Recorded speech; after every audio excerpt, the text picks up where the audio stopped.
अस्सलाम वालेकुम। Doctor Mohammad Riaz veterinary clinic and pharmacy, चौक शादीपुरा, लाहौर। ये एक भैंस है, इसकी इतनी ज़्यादा हालत सीरियस हो चुकी है कि ये अपने कान भी नहीं उठा सकती, कान भी नहीं हिला रही, आंखें भी बंद की हुई हैं, आंखों की पुतलियाँ जो वो भी ऊपर से यानी कि इसके डेले जो अंदर खींचे हुए हैं, यानी कि इतनी ज़्यादा इलेक्ट्रोलाइट्स की डेफिशिएंसी जिनके साबित करा रही है। इसका टेम्परेचर 92 तक फ़ारेनहाइट इसका टेम्परेचर पहुँच चुका है। और असल में इसकी डायग्नोस की, तशख़ीस की, तो हमें पता चला कि इन्होंने यानी कि जो यानी कि गंदम की जो रोटियां वगैरह होती हैं वो ज़्यादा मकदार में डाल दी थी। दूसरा ये जहाँ से ये लेकर आते हैं, ये जो चारा वगैरह और साथ ये वंडा वगैरह लेके आते हैं, रोटियां वगैरह लेके आते हैं, वहाँ से उन्होंने मैदा भी दे दिया था। किसी हलवाई ने यानी कि उनको मैदा दिया था, ये मैदा भी इन्होंने बीच में डाल दिया। 5 से 6 किलो मैदा था, ये तमाम के तमाम जानवरों को दिया, लेकिन बाकी जानवरों को तो नहीं इतना ज़्यादा रिजल्ट है यानी कि ख़तरा यानी कि मिला।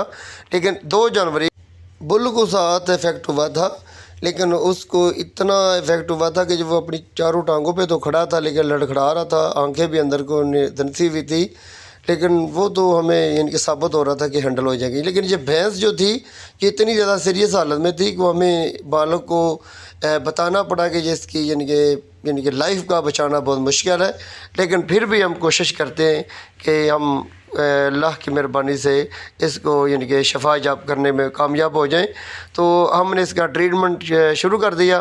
तो सबसे पहले तो हमने इसका पानी बंद करा दिया कि पानी नहीं ये पीने दे, और साथ हमने इसको NS की 4 अदद हमने 4 लीटर हमने NS का फ्लूइड दिया।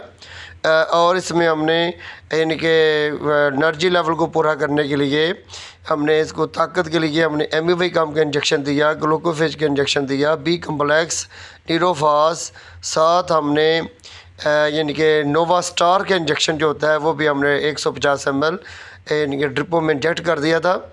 और साथ एक और चीज़ है, वो हमने इसको यानी कि NS की ड्रिप में 2 घंटे के वक्फे के बाद हमने सोडियम बाइकार्बोनेट के जो इंजेक्शन होते हैं इनके ग्लूकोज़ लेवल को कम करने के लिए, जिसकी वजह से यानी कि ग्लूकोज़ का लेवल इसमें बहुत ज़्यादा बढ़ चुका था खून में, और खून में ग्लूकोज़ का लेवल बढ़ने की वजह से जिसम में पॉइजनिंग, फूड पॉइजनिंग, साथ यानी कि टॉक्सीमिया का मसला भी जो था वो भी ग्लूकोज़ लेवल बढ़ने की वजह से शामिल हो चुका था। तो हमने इसको सोडियम बाइकार्बोनेट के जो एम्प्यूल होते हैं 25 ml के, वो हमने 10 एम्प्यूल NS की ड्रिप में मिलाकर वो भी लगा दिए थे। ये सब करने के बाद भैंस की हालत इतनी ज़्यादा बेहतर हो चुकी थी कि ये जब अपना यानी कि बैठती थी तो अपना सर ज़मीन पर रख लेती थी। इसकी गर्दन में इतनी ज़्यादा क़ुव्वत नहीं थी, ताकत नहीं थी कि अपनी गर्दन को सीधा करके खड़ा कर सके, और यानी कि अपनी आँखों को इसने बंद किया हुआ था, इसकी ज़बान बाहर निकली हुई थी, इसके जबड़े जो थे वो टेढ़े हुए थे, जैसे ये बिल्कुल यानी कि मौत के करीब है, मरने के करीब है। यानी कि समझ लें कि हमने यानी कि बिल्कुल करीब मौत के करीब जानवर को बचाने की कोशिश की। हमने लाइफ सेविंग जो ड्रग होती है वो भी यूज़ की, जिससे हमें ये रिज़ल्ट मिला कि ये भैंस ड्रिप यानी कि फ्लूइड देने के बाद और सोडियम बाइकार्बोनेट के इंजेक्शन देने के बाद और एनर्जी लेवल को पूरा करने के बाद, इलेक्ट्रोलाइट्स की कमी पूरी करने के बाद ये भैंस अपनी गर्दन को सीधा करके बैठ गई थी।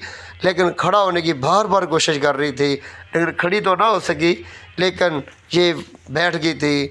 तो हम इंशाल्लाह देखते रहेंगे इसके रिज़ल्ट में। हमें कोई भी अगर प्रोग्रेस रिपोर्ट बेहतर आती है तो हम आपको बिल्कुल शेयर करेंगे इंशाल्लाह ताला। और साथ हमने इंसुलिन का इंजेक्शन जो होता है इंसोगेट, वो हमने 5 ml का इंजेक्शन इस भैंस को लगा दिया था, और 2 ml का इंजेक्शन हमने वो कौ बुल को लगा दिया था। ये सब करने के बाद 4 घंटे के वक्फे के बाद हमें भाई की कॉल आई थी कि भैंस की हालत काफ़ी हद तक बेहतर है। उम्मीद है अल्लाह के घर की कि इंशाल्लाह ताला कि ये भैंस ठीक हो जाएगी। और ये हमने एक भैंस का नहीं, हमने हज़ारों की तादाद में इतनी ही हालत ख़राब, इतनी ही सीरियस हालत में हमने इलाज किया। हमें अल्लाह की ज़ात पाक ने कामयाबी दी है, और हम ये कामयाबी, पहली कामयाबी की देखते हुए तो हमें यानी कि ये साबित हुआ कि हम इसका भी इलाज करेंगे तो ये भी ठीक हो जाएगी। हमने इंट्रामस्कुलर तौर पर जो इंजेक्शन लगाए थे वो हमने बायोसाल का इंजेक्शन 20 ml दिया था, और साथ हमने ज़िमनी इन्फेक्शन को ख़त्म करने के लिए, क्योंकि ये सांस भी तेज़ तेज़ ले रही थी, आवाज़ आ रही थी सांस की, तो हमने एनरोफ्लोक्सासिन का ज़िमनी इन्फेक्शन को ख़त्म करने के लिए 15 cc हमने एनरोफ्लोक्सासिन का इंजेक्शन दे दिया। लिक्विड पैराफिन जो है वो भी हमने 1 लीटर, और साथ ईस्ट टॉक्सिन बेंडर और एलवीजेस्ट का जो पैकेट है पाउडर होता है वो भी हमने नीम गर्म पानी में सिरिंज के साथ पिलाने का मशवरा दिया। ये देखें, ये सब करने के बाद ये भैंस की हालत इतनी ज़्यादा बेहतर हो चुकी थी कि ये अपनी गर्दन को उठाकर बैठ गई है, और ये जो गर्दन नहीं अपनी रोक पा रही थी, ये गर्दन ज़मीन पे गिरा रही थी, इतनी हालत ज़्यादा बेहतर। ये देखिए, ये काफ बुल है, इसको भी यानी कि इन्होंने ये साथ ही यानी कि इसकी भैंस के साथ ही वंडा डाला था। इसको इतनी ज़्यादा तबीयत ख़राब है, हालत ख़राब है कि इसका भी हम ट्रीटमेंट कर रहे हैं, लेकिन ये तो इंशाल्लाह 2 से 3 घंटे के अंदर अंदर बेहतर हो जाएगा।